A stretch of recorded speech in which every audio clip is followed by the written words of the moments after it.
మీరు ఏం భోంచేస్తారో, ఏం తింటారో, ఎంత తింటారో మీరు మ్యాక్సిమం 1 గంట లోపల భోజనం చేయండి. ఇంకా 1 గంటకు భోజనం చేసిన తర్వాత ఇంకా మళ్ళీ మీరు 6:45 వరకు అంటే 7 o'clock అనుకోండి. అంటే 7 గంటల టైంలో మీరు ఇంకా ఏమి తినడము, తాగడము ఇంకేం చేయకూడదు. ఎవరికైనా హెల్త్ బాగలేకపోతే మీరు కొద్దిగా ఆహారం ఏదైనా తీసుకోండి.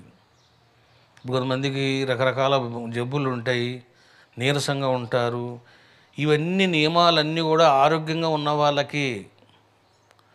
ఆరోగ్యం బాగలేని వాళ్ళు మీరు ఏదైనా ఇష్టం వచ్చిన ఆహారము ఒక ద్రవాహారం తీసుకోండి. ఏదో ఒకటి ద్రవాహారం తీసుకుంటే ఓకే. అట్లనే ఇంకా స్వామి తినమన్నారు కదా అని మరి అన్నం తినకండి, టిఫిన్లు చేయకండి. ఏదైనా ద్రవాహారం పాలు పండ్లు అట్లా తీసుకోండి. ఇక గర్భిణీ స్త్రీలు మీరు అమెరికాలో ఉన్నా, ఇక్కడ ఉన్నా, ఎక్కడ ఉన్నా గుర్తుపెట్టుకోండి, గ్రహణ సమయములోన కనీసం 3 గంటల ముందు. అంటే ఏమిటిది? ఫర్ ఎగ్జాంపుల్ 5 గంటలకు మనకు ఇప్పుడు గ్రహణం మొదలవుతుంది. మొత్తం 4:45 నుంచి మొదలవుతుంది. అందుకని అన్నాం కదా 4:30 to 6:30 2 hours. దానికి ముందు ఒక 3 గంటలు మీరు గర్భిణీ స్త్రీలు ఊరుగా బయట తిరగకుండా, ఆకాశం చూడకుండా